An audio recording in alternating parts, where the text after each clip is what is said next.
للہ وحدہ والصلاة والسلام علی من لا نبی بعدہ اما بعد فاعوذ باللہ السمیع العلیم من الشیطان الرجیم بسم اللہ الرحمن الرحیم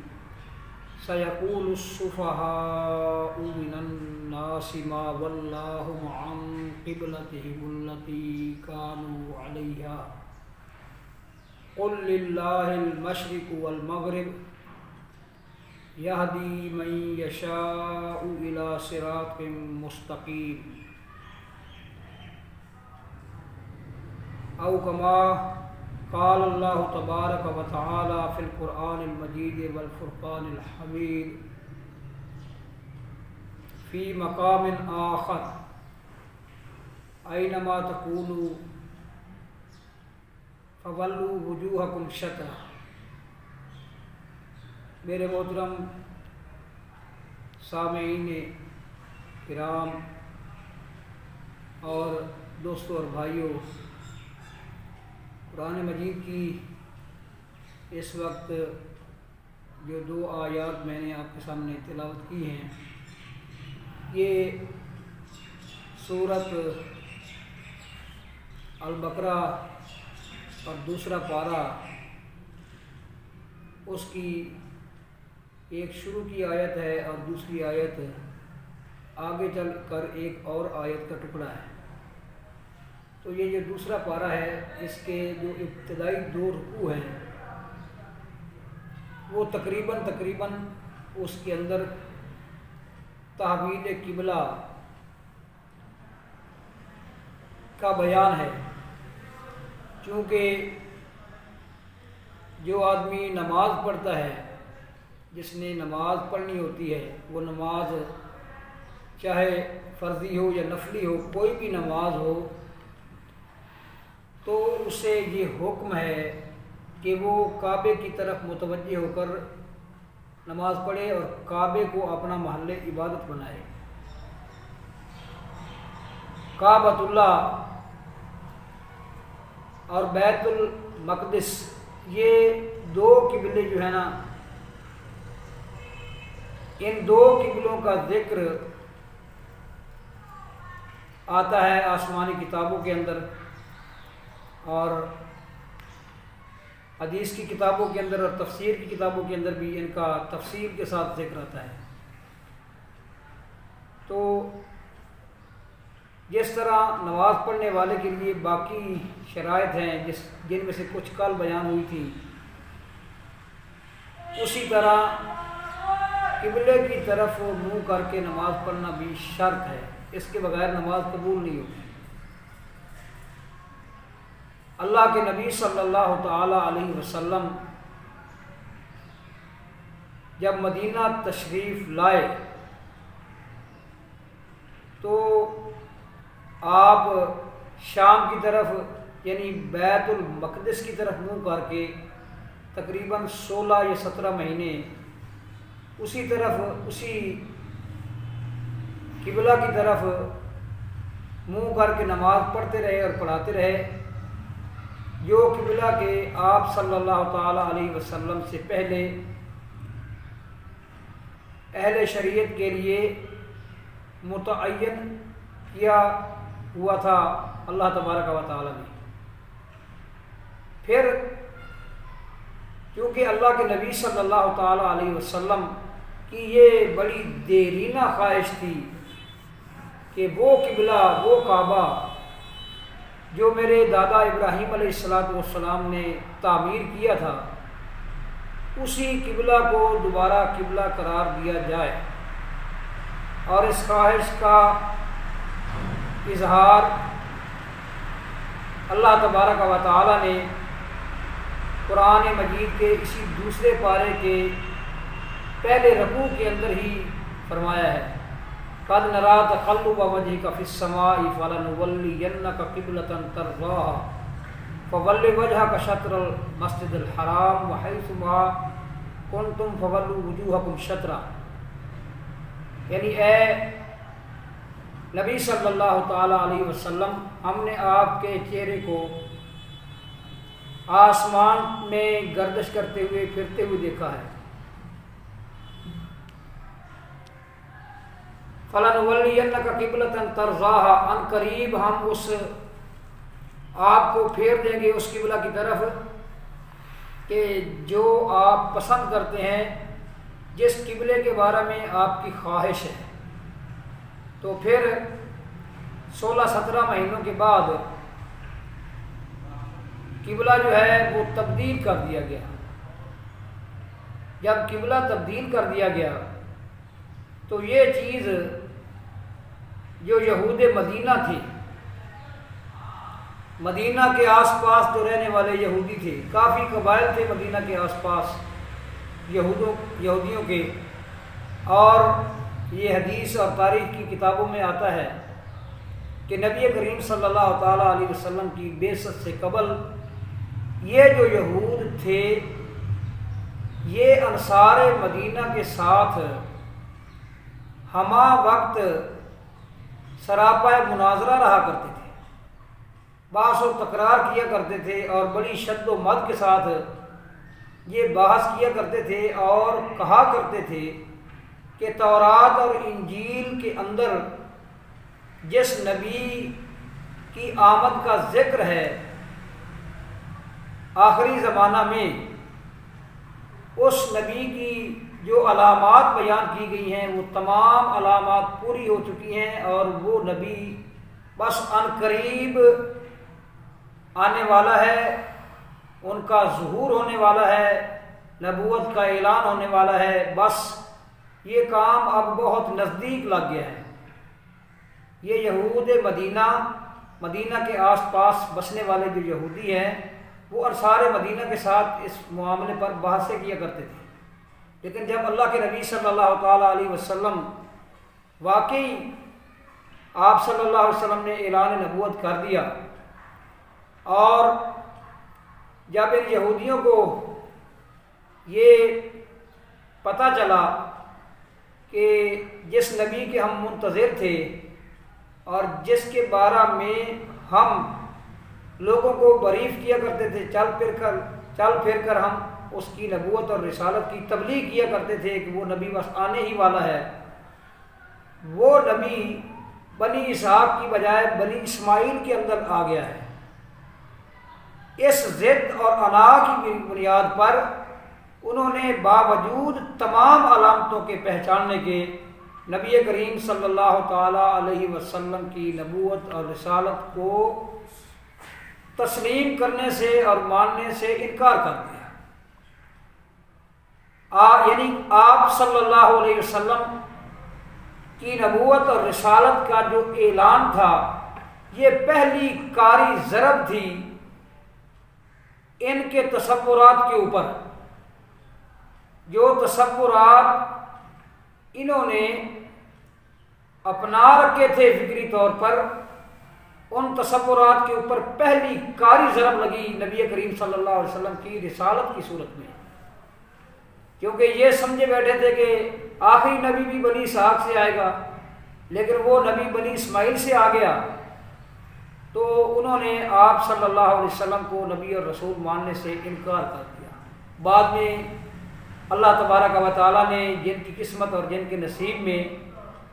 آپ صلی اللہ علیہ وسلم کی نبوت اور رسالت کو تسلیم کرنا لکھا تھا، کافی لوگوں نے آپ صلی اللہ علیہ وسلم کو ان میں سے نبی اور رسول مانا، اور وہ دائرہ اسلام میں داخل ہوئے اور اسلام کے داعی بنے، جس طرح کہ عبداللہ بن سلام رضی اللہ تعالی عنہ ہیں، اور اس کے علاوہ کئی اور افراد، کئی اور اصحاب رسول رضی اللہ عنہم ہیں۔ تو یہ پہلی جو ہے نا وہ کاری ضرب تھی ان کے تصورات پر۔ دوسری جو کاری ضرب لگی یہود کے تصورات پر اور ان کے خود ساختہ جذبات پر اور مذمومہ خیالات پر، وہ کاری ضرب تھی تحویل قبلہ کا تبدیل ہو جانا۔ تو اس بنیاد پر اللہ تبارک و تعالیٰ نے ان کے خیالات کو، کیونکہ اللہ عالم الغیب ہے، اللہ تبارک و تعالیٰ سے کوئی چیز مخفی اور پوشیدہ نہیں ہے، تو اللہ تبارک و تعالیٰ نے ان کے احساسات اور جذبات کے متعلق دوسرے پارے کی ابتدا میں ہمیں آگاہ کیا، آپ صلی اللہ علیہ وسلم کو آگاہ کیا کہ یہ اب جو ہے نا یہ لوگوں کے اندر کس قسم کا پراپگنڈا کریں گے۔ سَيَقُولُ السُّفَهَاءُ مِنَ النَّاسِ مَا وَلَّاهُمْ عَنْ قِبْلَتِهِمُ الَّتِي كَانُوا عَلَيْهَا، یہ بے وقوف جو ہیں یہ ان قریب لوگوں سے کہیں گے مَا وَلَّاهُمْ عَنْ قِبْلَتِهِمُ الَّتِي كَانُوا عَلَيْهَا، کس چیز نے ان کو تبدیل کر دیا ہے اس قبلہ سے، کس چیز نے ان کو پھیر دیا ہے اس قبلہ سے جس کے اوپر یہ تھے۔ قُلْ لِلَّهِ الْمَشْرِقُ وَالْمَغْرِبُ، اے میرے رسول صلی اللہ علیہ وسلم اعلان کر دیجئے اور کہہ دیجئے کہ اللہ کے لیے ہے مشرق اور مغرب، یہدی من یشاء الی صراط مستقیم، اللہ تبارک و تعالی ہدایت دیتا ہے صراط مستقیم کی طرف جسے چاہتا ہے۔ یہ دوسری کاری ضرب تھی ان یہود کے نظریات اور ان کے تصورات پر، کیونکہ نبی کریم صلی اللہ علیہ وسلم کی نبوت اور رسالت کے وقت بھی انہوں نے اسی خدشہ کے پیش نظر آپ کی نبوت اور رسالت کو تسلیم نہیں کیا کہ یہ تو ہماری دستار فضیلت جو تھی اور ہماری وہ پگ جو ایک عرصہ دراز سے ہمارے سر پر چلی آ رہی تھی یہ تو ہماری پگ اتر گئی ہے۔ تو انہوں نے نہ آپ صلی اللہ علیہ وسلم کی نبوت کو تسلیم کیا، نہ رسالت کو تسلیم کیا، اور نہ ہی تحویل قبلہ کے اس اللہ تبارک و تعالیٰ کے فیصلے کو یعنی فیصلہ ربانی کو انہوں نے تسلیم نہیں کیا۔ تو اس کا مطلب ہوا کہ یہود جس طرح نبی کریم صلی اللہ علیہ وسلم کی رسالت اور آپ کی نبوت کے ساتھ بغض رکھتے ہیں، کینہ رکھتے ہیں، اسی طرح اس قبلہ کے ساتھ بھی وہ انتہا درجے کا کینہ رکھتے ہیں۔ اور اہل ایمان کو کیا حکم ہے؟ فَأَيْنَمَا تُوَلُّوا أَيْنَمَا كُنْتُمْ فَوَلُّوا وُجُوهَكُمْ شَطْرَهُ، تم جہاں بھی ہو تو تم نے اپنے چہروں کو بیت اللہ کی طرف پھیرنا ہے، یعنی بیت اللہ کی طرف منہ کر کے نماز پڑھنا، متوجہ ہو کر نماز پڑھنا، استقبال القبلہ یہ لازمی اور ضروری اور فرض ہے، اس کے بغیر نماز نہیں ہوگی۔ اب دیکھیے نبی کریم صلی اللہ تعالیٰ علیہ وسلم کے صحابہ جو ہیں جن کے بارے میں اللہ تبارک و تعالیٰ نے جا بجا ان کی اطاعت اور فرما برداری اور ان کے کمال خلوص کا تذکرہ کیا ہے، ان کے اندر اطاعت اور فرما برداری کا ملکہ اور مادہ جو ہے نا وہ کس انداز میں پایا جاتا ہے، یہ بیان کرتے ہیں حضرت زکریا بن زائدہ عن ابی اسحاق عن براء ابن عازب قال قدم رسول اللہ صلی اللہ تعالی علیہ وسلم المدینہ فصلی نحو بیت المقدس 16 شہرا، اللہ کے نبی صلی اللہ علیہ وسلم نے 16 مہینے بیت المقدس کی طرف منہ کر کے نماز پڑھی۔ یہ جو بیت المقدس ہے اس کو بعض بیت المقدس کے تلفظ سے اس کا نام تلفظ کرتے ہیں اور بعض بیت المقدس کے تلفظ سے اس کا نام تلفظ کرتے ہیں۔ تو یہ فرماتے ہیں صحابی کہ 16 مہینے تک اللہ کے نبی صلی اللہ علیہ وسلم نے اسی بیت المقدس کی طرف نماز منہ کر کے نماز پڑھی۔ ثم انہ وجہ الی الکعبۃ، پھر آپ صلی اللہ تعالیٰ علیہ وسلم کو کعبہ کی طرف پھیر دیا گیا۔ پھر آپ صلی اللہ علیہ وسلم کو یعنی کعبہ کی طرف آپ کو حکم ہوا کہ اب بیت اللہ کی طرف منہ کر کے نماز پڑھا کریں۔ تو فمر رجل قد کان صلی مع النبی صلی اللہ تعالی علیہ وسلم علی قوم من الانصار، ایک آدمی انصار کی قوم میں سے وہاں سے گزرا جس نے نبی کریم صلی اللہ تعالی علیہ وسلم کے ساتھ مسجد نبوی کے اندر نماز پڑھی تھی۔ تو اس نے ان نماز پڑھتے ہوئے لوگوں کو آواز دے کر کہا اشہد ان رسول اللہ صلی اللہ علیہ وسلم قد وجہ الی الکعبۃ، میں یہ گواہی دیتا ہوں کہ نبی کریم صلی اللہ تعالیٰ علیہ وسلم کو کعبہ کی طرف پھیر دیا گیا ہے۔ فانحرفوا الی الکعبۃ، تو اسی نماز کی حالت میں جو ہی صحابہ کرام نے سنا کوئی بندہ باہر سے گزرتے ہوئے ان کو بتا رہا ہے کہ کعبہ جو ہے نا وہ تبدیل کر دیا گیا ہے، تو اسی نماز کی حالت میں ہی وہ بیت اللہ کی طرف جو ہے نا انہوں نے اپنے رخ کر لیے۔ یہ بعض حدیثوں میں آتا ہے کہ یہ جو واقعہ پیش آیا ہے یہ مسجد قباء کے اندر لوگ نماز پڑھ رہے تھے۔ یہ مسجد قباء تقریباً مسجد نبوی سے 5 کلومیٹر کے فاصلے پر ہے، اور اس کے بارے میں اللہ کے نبی صلی اللہ علیہ وسلم نے یہ بھی فرمایا ہے کہ اس کے اندر جو 2 رکعات جا کر نماز پڑھتا ہے اسے عمرہ کے برابر ثواب ملتا ہے۔ اللہ کے فضل سے الحمدللہ ثم الحمدللہ میں اس مسجد کے اندر 3 مرتبہ گیا ہوں۔ بعض روایتوں میں آتا ہے کہ وہ جو مسجد قباء کے پاس سے وہ صحابی گزر رہا تھا، اور بعض روایات میں آتا ہے کہ مسجد قبلتین کے پاس سے وہ گزر رہا تھا، اور صحابہ کرام نماز پڑھ رہے تھے تو اس نے آواز دے کر کہی۔ بظاہر ایسے معلوم ہوتا ہے کہ جس طرح دونوں روایتوں میں تعارض ہے، تناقض ہے، اختلاف ہے۔ ایک روایت میں آتا ہے کہ وہ مسجد قبلتین جو ہے اس کے اندر لوگ نماز پڑھ رہے تھے، دوسری میں آتا ہے کہ مسجد قباء کے اندر لوگ نماز پڑھ رہے تھے، تو صحابی نے ان کو، ان کے ساتھی نے یہ خبر دی کہ قبلہ تبدیل کر دیا گیا ہے، تو لوگ نماز کے اندر ہی بیت اللہ کی طرف گھوم گئے۔ یہ کوئی تعارض نہیں ہے، کوئی تناقض نہیں ہے، بس یہ ذرا سمجھنے کی بات ہے۔ یہ ایک واقعہ نہیں ہے، دراصل یہ الگ الگ 2 واقعات ہیں۔ مسجد قباء کے پاس سے الگ طور پر صحابی گزرا ہے جس نے ان کو خبر دی ہے کہ کعبہ تبدیل کر دیا گیا ہے، اور مسجد قبلتین کی طرف کے پاس سے الگ طور پر وہ دوسرا صحابی تھا جو گزرا، اور اس نے ان کو اطلاع دی کہ کعبہ تبدیل کر دیا گیا ہے۔ ایک روایت میں یہ جو میں نے آپ کے سامنے پڑھی ہے اس میں ہے فانحرفوا، اور دوسری روایت میں الفاظ ہیں فاستداروا، وہ گھوم گئے، معنی دونوں کا ایک ہے، وہ گھوم گئے، اسی حالت میں بیت اللہ کی طرف متوجہ ہو گئے۔ تو معلوم ہوا کہ بیت اللہ کی طرف منہ کر کے نماز پڑھنا یہ نبی کریم صلی اللہ تعالیٰ علیہ وسلم کی دیرینہ خواہش بھی تھی،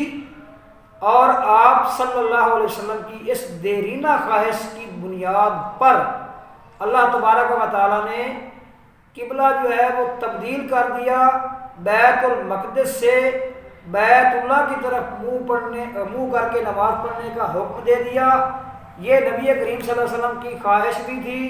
پھر اللہ وحدہ لا شریک نے اب اس امت کو حکم بھی دے دیا، اور اس حکم پر صحابہ کرام نے اس قدر استعجال کے ساتھ اور جلدی کے ساتھ اور اجلت کے ساتھ عمل کیا کہ عین نماز کے اندر جو ہے نا وہ اس طرف پھر گئے۔ تو یہ تمام چیزیں ہمارے لیے اس مسئلے کو واضح کر دینے کے لیے کافی ہیں کہ بیت اللہ کی طرف یعنی نماز